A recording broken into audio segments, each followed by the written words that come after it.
बिस्मिल्लाहिर्रहमानिर्रहीम। बिस्मिल्लाहिर्रहमानिर्रहीम। फीमेल्स के अंदर पेल्विक पेन या बैक पेन, इसकी क्या वजूहात होती हैं? वैसे तो ये एक आम मसला है, लेकिन अगर ये बार बार हो और या फिर मुसलसल होना शुरू हो जाए तो फिर आपको इसके ट्रीटमेंट की लाजमी ज़रूरत है, आपको इस पे तवज्जो देनी चाहिए। आइए चलते हैं अपने लेक्चर की तरफ। अस्सलाम वालेकुम रहमतुल्लाहि व बरकातुहू। मैं डॉक्टर हाफिज अहमद रजा सब सुनने वालों को खुशामदीद कहता हूँ।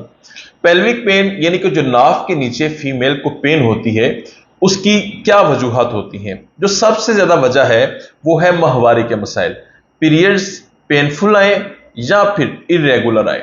इसके अलावा बच्चा दानी या बेजा दानी की जो सोजिश है उसकी वजह से हो सकता है।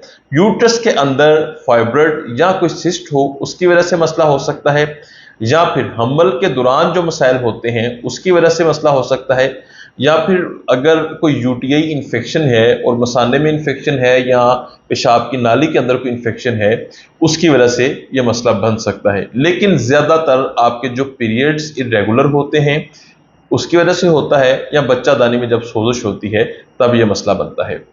अच्छा, फीमेल के अंदर जो बैकबोन की पेन होती है वो क्यों होती है?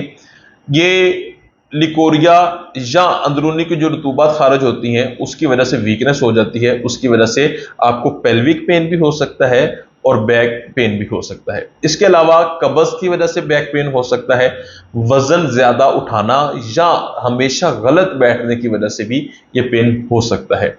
इसके अलावा अगर आपको कुछ चोट वगैरह लगी है, गिरे हैं कहीं पे, उसकी वजह से पेन हो सकता है, या ज्यादातर जो है आज के दौर में ये वाइट डिस्चार्ज की वजह से, इरेगुलर पीरियड्स की वजह से, जब हार्मोन्स आपके डिस्टर्ब होते हैं खासकर हमल के दौरान, या इरेगुलर पीरियड्स की जो है वो आपके जो हार्मोन्स इम्बैलेंस होते हैं उसकी वजह से बैकबोन में भी पेन हो सकता है। अगर आपको जैसे कि पीरियड्स का मसला है तो फिर आपको पीरियड्स का हल करना पड़ेगा, क्योंकि पीरियड्स को हल करेंगे तो आपका ये पेल्विक पेन ठीक हो जाएगा। अगर आप सिर्फ पेन किलर लेंगे आपको खातर खा कोई फायदा नहीं होगा। अगर आपको यूटीआई का कोई मसला है तो उसकी मेडिसिन आपको यूज करनी पड़ेगी, उसका ट्रीटमेंट सिम्टम्स के मुताबिक करवाना पड़ेगा। अगर कोई वाइट डिस्चार्ज या लिकोरिया का मसला है तो उसका आपको ट्रीटमेंट करवाना पड़ेगा। इसमें होता यह है कि आप जो मेडिसिन लेते हैं, पीरियड्स अगर आपके ठीक नहीं आ रहे तो वक्ती तौर पर वो आपको ठीक करते हैं, बाद में वही मसला बन जाता है, क्योंकि आपको बाहर से हार्मोन्स दिए जाते हैं। जो पीसीओएस का मसला होता है उसके लिए पीरियड्स तो आपको आ जाते हैं, लेकिन अंदर वाले हार्मोन मजीद खराब से खराब तर होते जाते हैं और एक टाइम आता है कि आपको पीरियड्स रुक जाते हैं। अगर आपको बच्चा दाने में कोई सोजिश है, उसकी ये पहचान होती है जो शादीशुदा खवातीन है कि जब वो इंटरकोर्स करती हैं अपने हस्बैंड से तब उनको पेन ज्यादा होता है, या अगर आपको वीकनेस की वजह से है तो इसका मतलब है कि आपको वाइट डिस्चार्ज हो रहे हैं।